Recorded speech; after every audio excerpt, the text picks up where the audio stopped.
What's up everybody, welcome back to the channel and welcome back to the Volvo XC60 model year 23 T6 Recharge plug-in hybrid.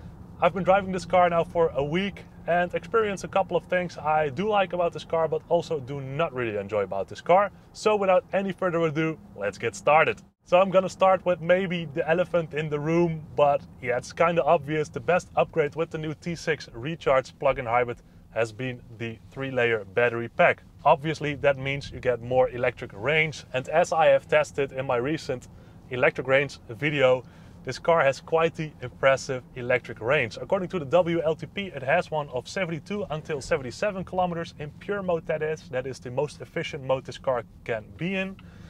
But yeah, if you want to find out if I made that WLTP, so about 75 electric kilometers, then I'm gonna point you guys to the other video, of course after this video, but the video is on my channel regarding the range test. Anyway, this 3-layer battery pack is quite the impressive package, I can say that for sure. Meanwhile, I am merging as you join me on my commute home, so it's a bit busy on the road. I'm in full electric mode currently, so let's do a little acceleration. Fully electric, and we go along. So it's just super smooth. This new battery pack, it's impressive. I like it a lot. I can easily drive my commute to work and also back from work just with one charge in this car. So that's pretty impressive, at least I'm gonna say that. Now another thing I like a lot about the T6 Recharge is that it is plenty. It is more than you need already. It has 350 horsepower and is basically the same setup as the T8, but then with a limiter on it. But my advice would be go for this T6 Recharge. Of course, test it yourself, but experience it, and I'm sure you will say that this is more than enough. And then if you were opting for perhaps a T8, you can now opt for a nice T6 with a lot of options and features. And to touch on that, of course, that are my other favorite things about this car. The first one is the Bowers & Wilkins sound system. It's the most premium one you can get in the Volvo XC60. It's also quite an expensive one. You also have the Harman Kardon system or the standard premium sound for the Volvo XC60. But you know, I'm a music lover. I enjoy it a lot, especially on my own in the car, having my own moment. And then with a great sound system like the Bowers & Wilkins one and this one, it's amazing. Make sure you turn your Spotify up to the highest setting, the highest streaming setting in the car, so you have perfect quality audio in this one. Make sure you check it out. Secondly is the air suspension. I'm just cruising along at this moment and the air suspension is basically doing the hard work. The XC60 has a 4-chamber air suspension, so that means at each wheel you have, well, air suspension, and that's not normal because, for example, in the 90 series, the S90 and the Volvo V90, you only get air suspension on the rear wheels. So having it on all 4 makes this ride super comfortable. We have a lot of speed bumps, speed hills in the Netherlands, but with that air suspension you just fly over them super comfortable. I am really enjoying this. Of course, I drive myself a Volvo C40 with the big 20-inch wheels and no air suspension because it's the 40 series, you do not get that. But yeah, that's a difference I really notice about this car. It's way more comfortable. Don't get me wrong, the C40 is also perfectly fine, but with the air suspension, it's even more. Also fun thing, you got drive modes in this car. You got performance, for example, pure, hybrid, and so on. And on each setting, the air suspension will also adjust accordingly. So if you put it in performance, the air suspension will lower the car a little bit. Of course, good for that sporty feeling.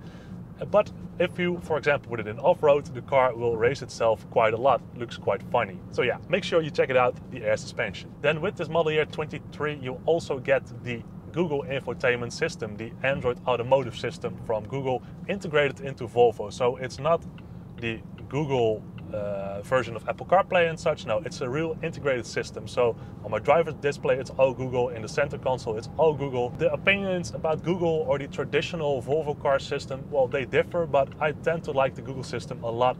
For my feeling, it makes this car even more, well, a bit more sophisticated and smart in that regard. And the benefit with the Google Automotive OS in this car is also that you get over-the-air updates also to this car, and that means your car will always be up to date, and of course that is pretty nice to have nowadays. With that, you also get the Google Play Store, so there are apps coming to the car, for example YouTube, Netflix, Spotify, for example, is already on it. But yeah, you will also get a couple of nice funky apps with this Google system as well, which of course is a nice thing. Then to conclude with 2 things. The first one, the space in this car, it's just amazing. I like it a lot. Nice and bright in here, lots of visibility around. A nice sunroof makes it even a bit more bright. Yeah, it's just a lovely place to be in. I'm super tall, so yeah, that's quite nice for me as well. to have a bit of a spacious car. In the 60 and 90 series you also get the better Volvo car seats, let's put it that way. So these are the NEPA ventilated leather seats with massage, with the ventilation in it. Yeah, it's crazy, it's super luxurious. But yeah, as I am a bit bigger, taller, let's put it that way, it's also nice to have a nice comfortable seat with that. And to conclude, despite that I love new technology, I do enjoy this combination of touchscreen, a driver's display, and also still some physical buttons. Yesterday Volvo released a picture of the Volvo EX90 dashboard, and on that, well, the buttons are pretty much all gone. Even the hazard lights are now a button on the screen. Over here we still have a couple of buttons, so yeah, I enjoyed that a little bit as well. It helps me at least to keep my eyes a bit more on the road instead of on these funky screens all the time. So yeah, personal thing, but I enjoy it. Then the things I do not really enjoy about the Volvo XC60 T6 Recharge, and the first one are the side running boards on this car. Now, do note that is an accessory, that is an option, so it's not standard on the Volvo XC60, but you can spec it as an option. This is a press car from Volvo Car Netherlands. Yeah, that means it's often specced out all the way. You have everything on it, which is nice. I like to enjoy these things, and also test them, of course. Test, important. But these side running boards, they, well, especially make my pants quite dirty as I step out. Yeah, your pants basically touches the sides running board, and well, if it rains and all that, and it's quite a rainy country, the Netherlands, yeah, then your pants get, well, dirty all the time. It's it's a bit annoying. I'm still looking for a bit of a trick to prevent that, but so far I haven't succeeded yet. So yeah, this side running boards, make sure you check them out if you are interested in that, as it's also quite an expensive option. Meanwhile, maybe nice to mention, since I've started this drive, we have driven 16 kilometers and all in full electric mode. The engine hasn't kicked in yet, so that's a nice little sample to give you guys. And I've merged onto the highway now also, doing 105 kilometers an hour. The battery motor is doing perfectly fine. So yeah, that's maybe a little bit of an impression on the commuting side with the T6 Recharge. Anyway, let's continue to another thing I do not really enjoy, and that also has to do specific with model year 23. And that are the buttons for the panoramic sunroof. So basically the buttons which you use to open and close the curtain, to open and close the sunroof basically. And well, back in the day, that was a button which you, without looking even on it, you could just open it, close it, and so on and so on. Now it has become similar to the Volvo XC40 Recharge cars, a sliding button, bit of a big slider with two lights on it. It's supposed to be useful and handy, but it's freaking annoying. I can't open it without looking or close it, and yeah, that means you have to take your eyes off the road, which is less safe, of course. And I also often, if I just want to crack the window, I accidentally swipe it open without even touching it that much. So yeah, it's a bit of an annoying thing, which I strongly do not like about this car. Another thing I do not really like about this car is the recent cost cutting. That's also quite specific to model year 22 and model year 23. For example, on the left side of the steering wheel we had a brightness adjuster, so for the brightness of the screens. That one has been removed and it's now in the screen, in the settings, quite far hidden as well. And also over there you need to get your eyes off the road and put your eyes onto the screen, which distracts, but yeah, it's over there nowadays. Also the drive mode toggle, which was in the middle console underneath the start-stop engine toggle, has been removed. It's not over there anymore. I liked that feature a lot, but yeah, nowadays it's also, guess what, hidden in the screen. I do need to tap one time, two times, and then I get to my driving modes. Maybe you can already see it. I'm looking on the screen a lot now, so yeah, it's over there. So that's also a bit of a cost cutting, bit of a shame, because it was a nice little detail up there. Also, other things have been removed on this car, and it are quite a lot actually. Now, to give another example, you had some cargo luggage straps in the back of the car, also been removed. There was also a nice little passenger net on the side over here, basically. Yeah, also been removed. But also, for example, the leather key has made place for the plastic key fob, which yeah, tends to be a bit cheap, and maybe on a Volvo Core model or Essential model I would understand that, but this is a bright full option trim with a plastic key. Yeah, it's not that chic, so I'm not really a fan about that. So these overall cost cuttings, you know, take away a bit of the experience from this awesome Volvo car, and they are doing it with all their models. Yeah, it's a bit of a shame. Maybe Volvo is trying to, you know, save money, also because they are developing that new SPA2 platform, you know, for the EX90, the Polestar 3 and so on and so on. I understand that's quite expensive. Meanwhile, they also went to the stock exchange.